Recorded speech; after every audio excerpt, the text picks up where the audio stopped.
Hey guys, my name is Lisa, and my husband Peter and I have been foster parents to a sibling group of 3 for over 2 years, and I make weekly videos about foster care, so make sure to subscribe if you are not already.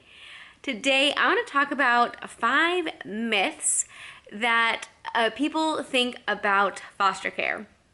I've actually had this idea to make this video for a while, and then when I went to research what videos have already been made on this topic, I actually found one, but my really good friends, 0 to 5 family, and I was like, you know what? A lot of the things that I would be saying are things that they've already said in their video, so definitely go and check their video out as well. But, you know, I'm gonna come at it from a different perspective, so I thought I would still make this video talking about 5 myths of foster care.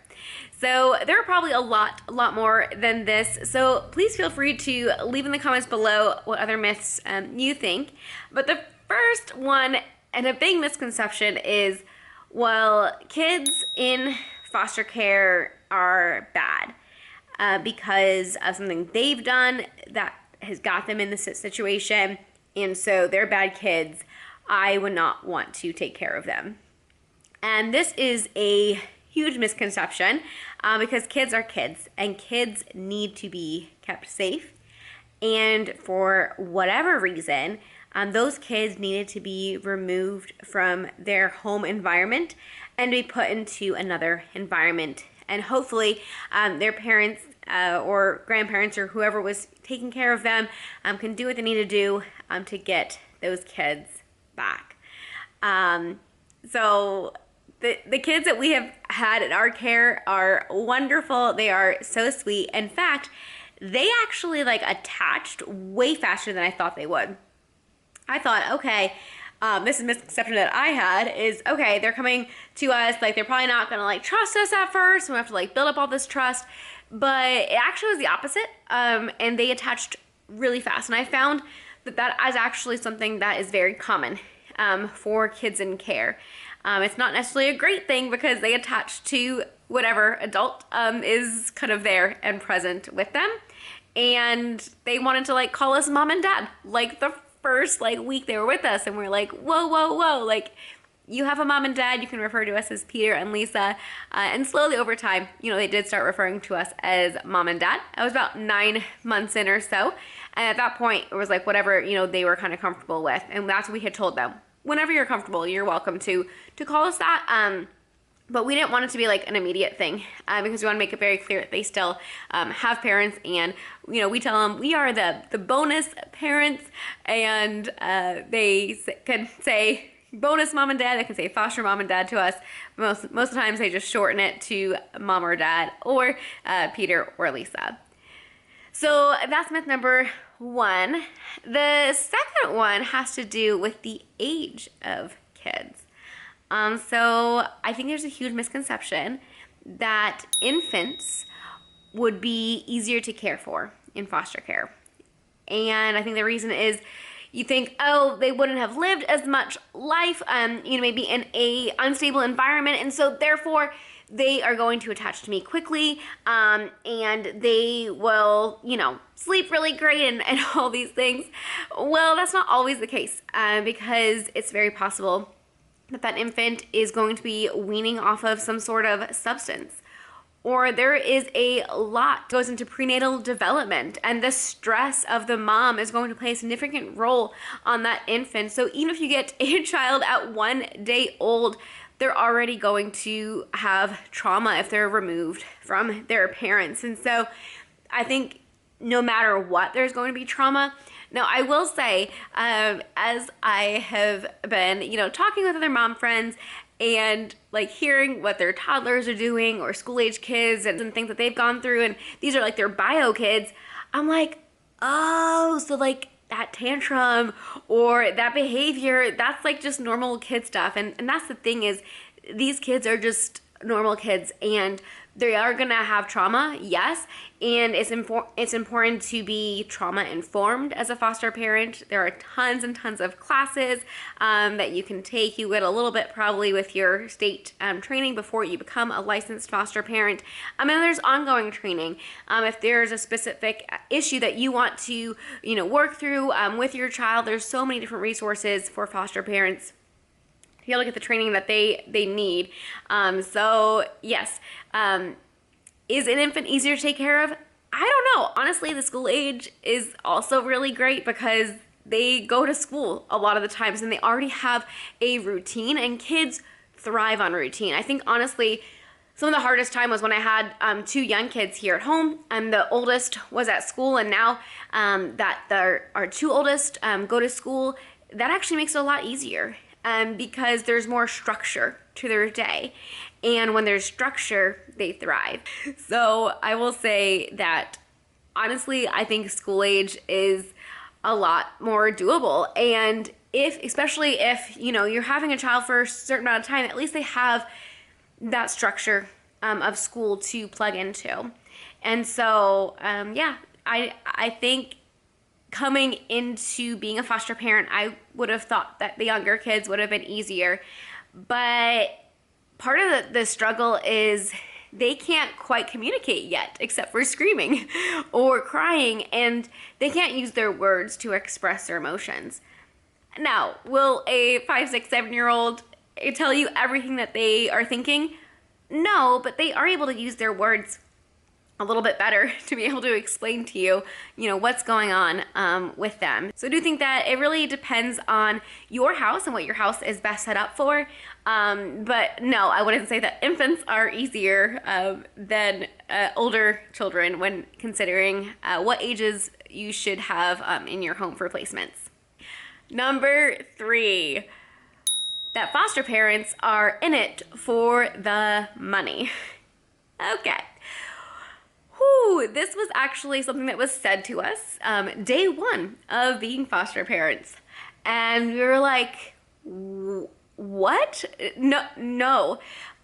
So in the beginning of being a foster parent, you're gonna have a lot of money going out, way more than the time that the kids are in that you're gonna get reimbursed for, because you are maybe setting up your home to be able to have these children in your home. So you're gonna have, furniture and toys and okay to wake clocks and diaper genies and the bath inserts and car seats and all of these things. So you're gonna have a lot more money going out. But now that we have been long-term foster parents and have this long-term placement, it's gotten to the point where the money that we do get reimbursed for the children, and we get a per diem for them, that it covers the needs of their children. And so that is a benefit to foster parents, that they're not going to be taking on a lot of debt to watch these children, but you're not going to make a lot of money either. I made a whole video about money if you want to go ahead and check that out. But no, you don't get in it for the money.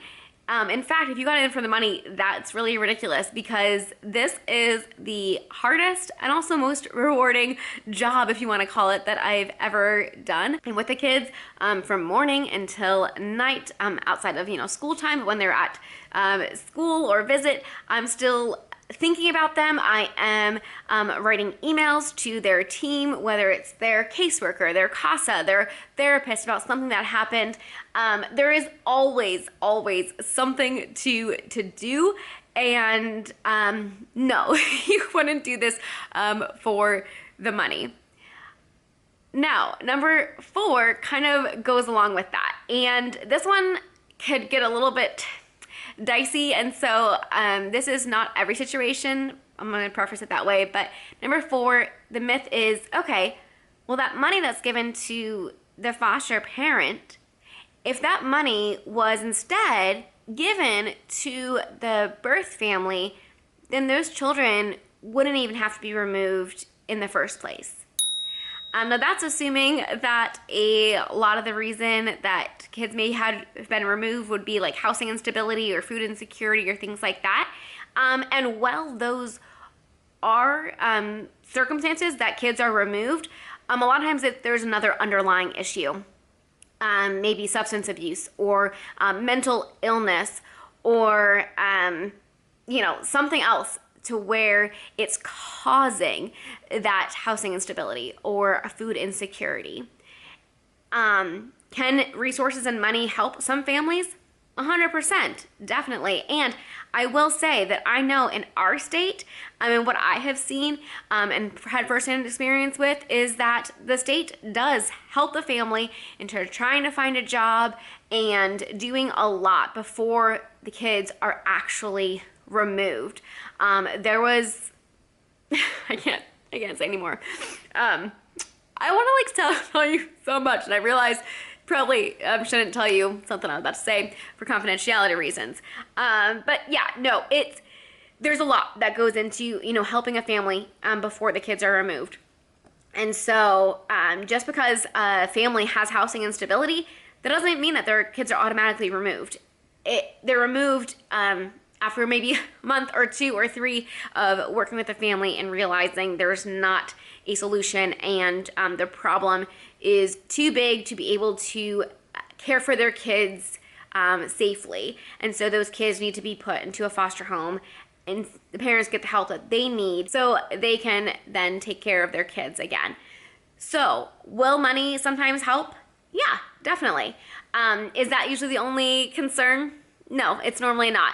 And so I think that is a very uninformed response and something that, I would have thought too, well, just give them more money. But if a person is not taught how to properly use the money, they're just going to go and spend the money on things that maybe aren't necessary. And then if an emergency comes up, like a flat tire or a refrigerator goes out or something like that, then what are they going to do if they don't have savings? So that is why when kids are in care, parents are given all the resources to be able to do, financial classes and parenting classes and all of these things to best help their family unit.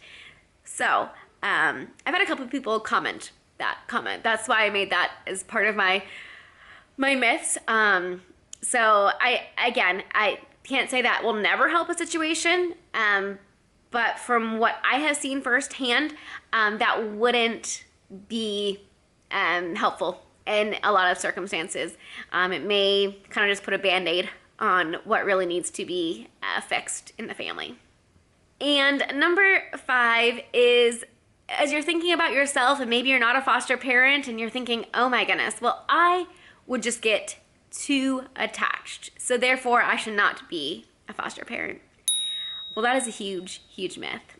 And it is something that a lot of people have said to me as we're going through, possibly reunification coming up and all of that. And people are like, oh my goodness, you've had these kids for 2 years. How can you do it? I could never do it. I would get too attached.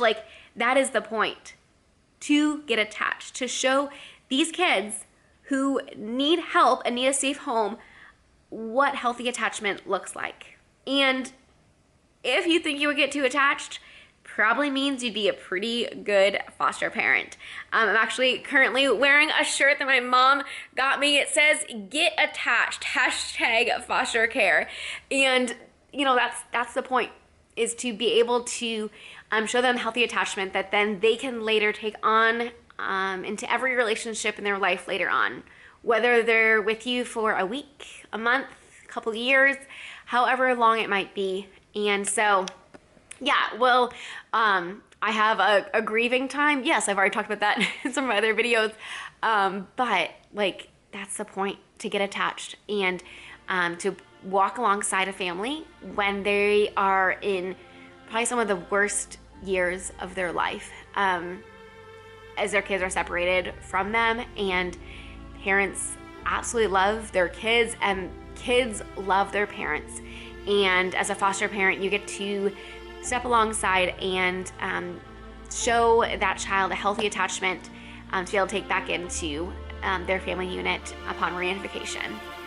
So I hope that was informative. Please let me know if there are other myths that you think I definitely missed, and which myth most surprised you. Leave it below in the comments. Well, thanks for watching, and we will see you in the next video. Bye, guys.